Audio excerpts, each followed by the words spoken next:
What up, Hyperchange? Welcome to another episode. Tesla earnings are hot off the press, so let's get into it. There's no time to waste. This time I'm gonna put out two videos. This one is going through the quarterly letter. I'm gonna put out another video later tonight, going through the conference call and analyzing what happened there. So let's get right into the numbers. Tesla reported record vehicle deliveries in the quarter. We already knew this because they announced it a couple weeks ago, but they delivered over 26,000 cars. Most of these were Model S and X. Only about 200 were Model 3 as they're still ramping there. But the important thing to note here, guys, is this was a record quarter for Tesla. They're delivering cars at over 100,000 unit per year run rate. Model 3 is not cannibalizing sales for Model S and X. They're stronger than ever. So this is a great sign, record quarter in terms of unit sales for Tesla. Now, let's get right into the financials. Revenue was $3 billion in the quarter. This was up 30% from about $2.3 billion in the same quarter the year prior and up significantly from Q3 2015. But you might be wondering, wait, hey, Tesla actually made money in Q3 last year, but it looks like they lost almost $500 million this year. Yes, that's right. If you remember in Q3 2016,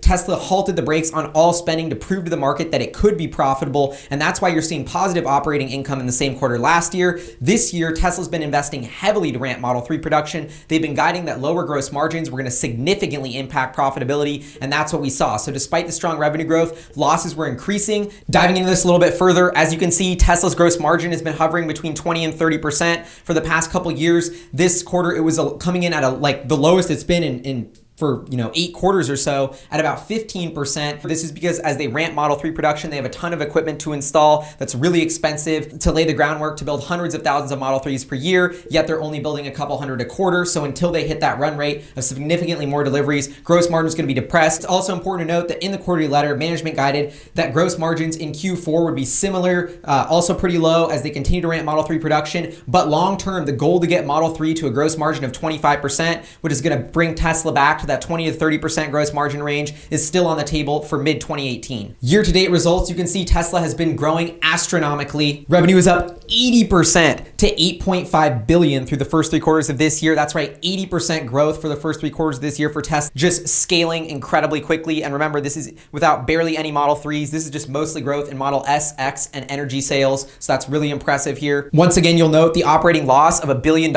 is the biggest it's been in the while. Remember, more than half of this came this quarter alone as they ramp Model 3 production. It's super important to note that management has been expecting this depressed profitability, and this is a trend that's only going to happen for this quarter and next as they ramp Model 3 production. I don't know if they actually will be able to improve gross margins in the long term and trim these losses, but they're guiding that this is only a temporary setback. If we break down the revenue from auto to energy, you can check out that Tesla's energy revenue is layering nicely on top of the automotive revenue. Still a very small piece of the business, but growing pretty quickly. If we break it out on its own, since the SolarCity acquisition, Tesla's energy generation and storage revenue, aka solar and batteries, has climbed consistently each quarter, hitting a record $318 million in the last quarter. That's a run rate of over $1.2 billion per year of the energy and solar business already, and that appears to be scaling really quickly, so promising growth. All right, a couple more notes in the quarterly letter that I wanted to go over. Tesla ended Q3 2017 with $3.5 billion in cash. They're planning to spend $1 billion on CapEx next quarter, probably going to lose about $500 million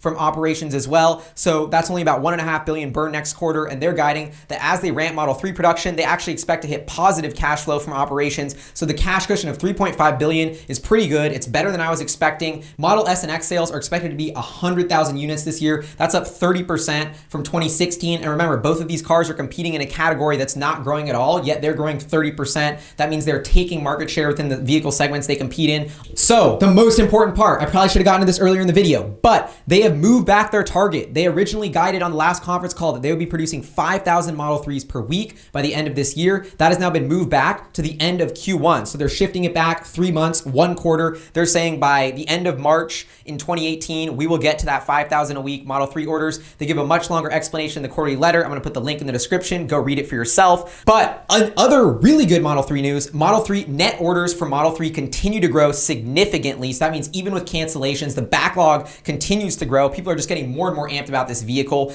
Tesla says in the letter, which is pretty obvious. They're not going to be demand constrained for a while. Literally, the only problem with Tesla is how fast they can build this thing. On the Mega Australia battery project, they are on time to build it and complete it within 100 days. They are not recognizing any revenue until it's completed and installed. But that could be something to watch out for next quarter or in Q1 as the project's completed. But great to hear that's on time. It's going to be a huge proof of concept project to prove that batteries can work on a massive scale to supplement the traditional grid. Solar roof production is going to be ramping heavily in 2018. This is a product that Elon and even me on Hyperchange has been hyping up as a game changer for potentially Tesla, let alone the entire solar industry. But they've been really slow to ramp it. But in the quarterly letter, really promising to note that they're coming back to the solar roof, and they're saying we're going to be ramping production significantly in 2018. No details on what that means yet, but that's promising. Once again, SolarCity's business model continues to transition from leasing to cash sales. This is really promising, from getting those 30-year-old leases on the books that were losing tons of money, ruining SolarCity's GAAP income statements. This is what everybody was whining about. And this is why you may notice that SolarCity's growth has been scaled back dramatically since Tesla acquired the company. This is intentional. They want to make smart cash sales, not be pushing out lease scales. I think this makes a ton of sense, and they've guided that in Q4 of this year, they expect